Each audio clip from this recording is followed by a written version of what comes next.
அனைவருக்கும் வணக்கம். இன்னைக்கு நாம பார்க்க போற தலைப்பு என்ன அப்படின்னு சொன்னீங்கன்னா, இன்வெஸ்டார் கிரீவன்ஸ் மெக்கானிசம். ஸோ கிரீவன்ஸ்னு சொன்னா என்ன அர்த்தம் அப்படின்னு சொன்னீங்கன்னா, எனக்கு தக்க நடவடிக்கை எனக்கு வழங்கப்பட்டிருக்கிறது. அதாவது எனக்கு ஏதோ பிரச்சனை இருக்குது, அந்த பிரச்சனையை தீர்ப்பதற்கு ஒரு தீர்வு மையம் இருக்குது, எனக்கு ஒரு நல்ல தீர்வு கொடுத்துருந்தாங்கன்னா அதுக்கு பேர் நம்ம கிரீவன்ஸ்னு சொல்றோம். அப்ப தீர்வுன்னு சொன்னாலும் என்ன அர்த்தம்னா, அங்க கம்ப்ளைன்ஸ்னு ஒன்று இருக்கு அப்படிங்கிறது அர்த்தம். ஏன் கம்ப்ளைன்ஸ் இருக்கு அப்படின்னு சொல்லி சொன்னீங்கன்னா, இந்த மார்க்கெட்டை பொறுத்த வரைக்கும், ஒரு ஷேர் மார்க்கெட்டை பொறுத்த வரைக்கும், ஒரு மணி நேரத்துல ஒரு ஷேர் மார்க்கெட்ல ஆன்லைன்லயும் ஆஃப்லைன்லயும் லட்சக்கணக்கான டிரான்சாக்ஷன்ஸ் நடக்குது. இந்த லட்சக்கணக்கான டிரான்சாக்ஷன் நடக்கின்ற பொழுது ஒருத்தர்ட்ட இருந்து இன்னொருத்தர்ட்ட போகின்ற தகவல்கள்ல ஏதாவது புரிதலில் ஏற்படுகின்ற பிரச்சனையின் காரணமாக இது அடுத்தடுத்த லெவல்ல போகும்போது தவறா புரிந்து கொள்ளப்பட்டு தவறா எக்ஸிக்யூட் ஆயிடும். அதை வாங்குறதோ விற்கிறதோ நடக்கிறது. அப்படி நடக்கும்போது தப்பு நடந்துருச்சு அப்படின்னு சொன்னீங்கன்னா அதை சரி பண்றதுக்கு ஒரு ஒரு ஒரு ஒரு டொமைன் வேணும், ஒரு ஒரு ஒரு ஒரு ஒரு அழகு வேணும். அந்த அழகு தான் என்னன்னு பார்த்தீங்கன்னா செபியினுடைய இன்வெஸ்டார் மெக்கானிசம், கிரீவன்ஸ் மெக்கானிசத்தினுடைய ஒரு அங்கம் scores, SEBI compliance redress system.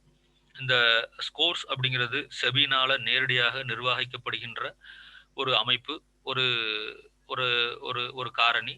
இது மூலமா அவங்க என்ன பண்றாங்க அப்படின்னீங்கன்னா, தங்களுடைய இன்வெஸ்டார்ட்ட இருந்து முதல்ல கம்ப்ளைண்ட் ரிசீவ் பண்றாங்க. ரொம்ப முக்கியமான விஷயம் என்னன்னா, எனக்கு ஒரு பிரச்சனை அப்படின்னு சொன்னீங்கன்னா, அந்த பிரச்சனையை கேட்கறதுக்கு ஒருத்தங்க இருக்காங்கன்னு சொன்னாலே என்னுடைய பிரச்சனையில பகுதி குறைஞ்சிரும், என்னுடைய மனோ தைரியம் வளர்ந்துரும். அப்ப இந்த கம்ப்ளைண்ட் ரிசீவ் பண்றதுக்குன்னே ஒரு சிஸ்டம் தனியா நம்ம மெயின்டைன் பண்ணும்போது அந்த சிஸ்டத்து மேல ஒரு நம்பிக்கை ஏற்படுது. எஸ், தப்பு நடக்கிறதுக்கு வாய்ப்பு இருக்குது, அப்ப நடந்தா அதை அட்ரஸ் பண்றதுக்கு ஒரு சிஸ்டம் இருக்குது அப்படிங்கிறதே ஒரு மிகப்பெரிய ஒரு மனோதைரியத்தை இன்வெஸ்டர்ஸ்க்கு ப்ரொவைட் பண்ணுது. அது மட்டும் இல்லாம இந்த ஸ்கோர்ஸுங்கிறது ஒரு ஆன்லைன் மெக்கானிசம். அப்ப ஆன்லைன்ல கம்ப்ளைண்ட் ரிசீவ் பண்றாங்க, எந்த கம்ப்ளைண்ட்டும் எந்த இடத்துலையும் மிஸ் ஆகாது. அந்த ஆன்லைன் கம்ப்ளைண்ட் மேல என்ன நடவடிக்கை எடுக்கப்பட்டது, அந்த கம்ப்ளைண்ட் என்ன, அந்த கம்ப்ளைண்ட்டை யாரெல்லாம் தெரிஞ்சுக்கலாம் அப்படிங்கிறது எல்லாமே ஆன்லைன்ல ஓப்பன் நடக்கும்போது எதுவும் மறைத்து நடைபெறுவது கிடையாது. இன்வெஸ்டாரினுடைய நம்பிக்கையை மேலும் வளர்க்கிறது. இது ரொம்ப முக்கியமான ஒரு விஷயம், ஸ்கோர்ஸினுடைய மிகப்பெரிய ஒரு பலம். அடுத்து இது எப்படி சார் நடக்குது அப்படின்னு சொல்லி பார்த்தீங்கன்னா, இட்ஸ் அ ப்ராசஸ்.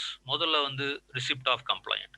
இந்த கம்ப்ளைண்ட்டை யார் வேணும்னாலும் என்ன பண்ணலாம், கொடுக்கலாம் தாராளமாக, முகாந்தரம் இருந்தா. ஒரு முதலீட்டாளர் முதலீட்டு ஏஜென்ட் நிர்வாகத்து மேல கொடுக்கலாம், இல்ல ஒரு முதலீட்டாளர் நிர்வாகத்துக்கு மேலேயோ, இல்ல ஒரு முதலீடு ஏஜென்ட் முதலீட்டாளர் மேலேயோ நிர்வாகத்து மேலே யார் வேணாலும் கொடுக்கலாம். ஸோ முதல்ல கம்ப்ளைண்ட் ரிசீவ் பண்றாங்க. கம்ப்ளைண்ட் ரிசீவ் பண்ணோன்னா அவங்களுக்கு முதல்ல ஒரு நம்பர், ஐடென்டிஃபிகேஷன் நம்பர் கொடுத்துருவாங்க. ஃபியூச்சர்ல அந்த நம்பரை பேஸ் பண்ணி நம்மளுடைய ட்ராக்கை பண்ணலாம். நம்ம ஆன்லைன்ல நம்ம என்ன பண்ணிக்கலாம், பார்த்துக்கலாம், நம்ம கம்ப்ளைண்ட் என்ன ஸ்டேட்டஸ்ல இருக்குங்கிறத நம்ம பார்த்துக்கலாம். ரெண்டாவது பார்த்தீங்கன்னா ரெட்ரஸல் சிஸ்டம். இந்த கம்ப்ளைண்ட் ரிசீவ் பண்ணதுக்கு அப்புறமா அந்த பர்டிகுலர் கம்ப்ளைண்ட்டை எந்த ரெஸ்பெக்டிவ் பர்சனுக்கு அனுப்புவாங்க. இது உங்க மேல ஒரு கம்ப்ளைண்ட் வந்திருக்குது, இதுக்கு ஒரு விளக்கம் கொடுங்கன்னு சொல்லுவாங்க. அந்த விளக்கத்தை வாங்குவாங்க. அந்த விளக்கமும் இவங்களுடைய கம்ப்ளைண்ட்டும் வெரிஃபை பண்ணுவாங்க. ரெண்டையும் பார்த்து இந்த பிரச்சனைக்கான சரியான விளக்கம் கொடுக்கப்பட்டால் அல்லது கொடுக்கப்படலைன்னா அதற்கு என்ன நடவடிக்கை, மேல் நடவடிக்கை எடுக்கப்பட்டதுங்கிறத ரெண்டு பேருக்கும் என்ன பண்ணிடுவாங்க, சம்பந்தப்பட்ட ரெண்டு நபர்களுக்கும் அனுப்பிடுவாங்க. நடவடிக்கை எடுத்திருந்தா அந்த நடவடிக்கை மேல் எனக்கு உடன்பாடு இருந்தா நான் அந்த நடவடிக்கையை கேட்டுக்கிட்டு எனக்கு வர்ற டெமரேஜ், அந்த லாஸ் ஒன்று நான் என்ன பண்ணி ஏற்றுக்குவேன். எனக்கு அது நடவடிக்கை மேல நம்பிக்கை இல்லைன்னு சொன்னீங்கன்னா நான் என்ன பண்ணலாம், எனக்கு பிடிக்கல, எனக்கு நான் நினைச்ச மாதிரி வரலன்னா நான் என்ன பண்ணலாம், அடுத்த லெவலுக்கு போகலாம். அதுக்கு பேர் ஆர்பிட்ரேஷன். செபி என்ன பண்ணியிருக்காங்க, ஸ்கோர்ஸ் என்ன பண்ணியிருக்காங்கன்னா நிறைய கமிட்டிஸ் வச்சிருக்காங்க. ஒவ்வொரு level of committee based on the investor disciplinary ஆக்ஷனுங்க, இன்வெஸ்டர் சர்வீஸ் கமிட்டி அப்படின்னு நிறைய வச்சிருக்காங்க.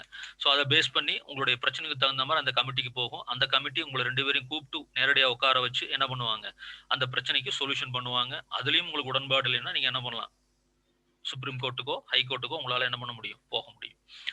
அடுத்ததா இதுல யார் மேல கம்ப்ளைண்ட் கொடுக்கலாம் அப்படின்னு சொன்னீங்கன்னா ரெண்டு கேட்டகரியா பிரிச்சிருக்காங்க. That is nature of complaint. ஒன்னு எக்ஸ்சேஞ்ச் மெம்பர்ஸ் மேல, இன்னொன்னு லிஸ்டட் கம்பெனிஸ் மேல. ஸோ புரோக்கரும் எக்ஸ்சேஞ்சோட மெம்பர் தான், ஏன்னா அவங்க ரெஜிஸ்டர் பண்ணியிருக்காங்க, அதனால எக்ஸ்சேஞ்ச் மெம்பர் ஆயிடுவாங்க. ஸோ எக்ஸ்சேஞ்ச் மெம்பர்ஸ் மேல என்ன பண்ணலாம், கம்ப்ளைண்ட்ஸ் கொடுக்கலாம். அதே மாதிரி லிஸ்டட் கம்பெனிஸ் மேல நீங்க என்ன பண்ணலாம், கம்ப்ளைண்ட் கொடுக்கலாம். அதாவது நீங்க இன்வெஸ்ட் பண்றதுக்கு கம்பெனி இல்ல வேற ஏதாவது ஒரு மிட்டிகேஷன் கம்பெனிஸா நீங்க என்ன பண்ணலாம், கொடுக்கலாம். அப்ப இந்த மொத்த சிஸ்டம் எனக்கு என்ன ஒரு நம்பிக்கையை கொடுக்குது, ஒரு இன்வெஸ்டாரா எனக்கு என்ன நம்பிக்கை கொடுக்கும்னு சொல்லி சொன்னீங்கன்னா, என்னுடைய இன்வெஸ்ட்மெண்ட் அப்படிங்கிறது பாதுகாப்பா இருக்குது. அப்படி அந்த பாதுகாப்புல ஏதாவது பிரச்சனை வந்தா அது தீர்ப்பதற்கு ஒரு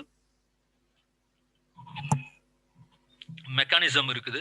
அந்த மெக்கானிசத்தின் மூலமா என்னுடைய பணம் என்ன பண்ணப்படும், பாதுகாக்கப்படும் அப்படிங்கிற நம்பிக்கை இருக்குது. அந்த நம்பிக்கையின் மூலமா நான் தொடர்ச்சியா இன்வெஸ்டரா என்ன பண்ணிட்டே இருப்பேன் நானு, பயணிச்சுக்கிட்டே இருப்பேன். அது நிர்வாகத்திற்கும், எனக்கும், நாட்டிற்கும் மிக நல்லது. நன்றி.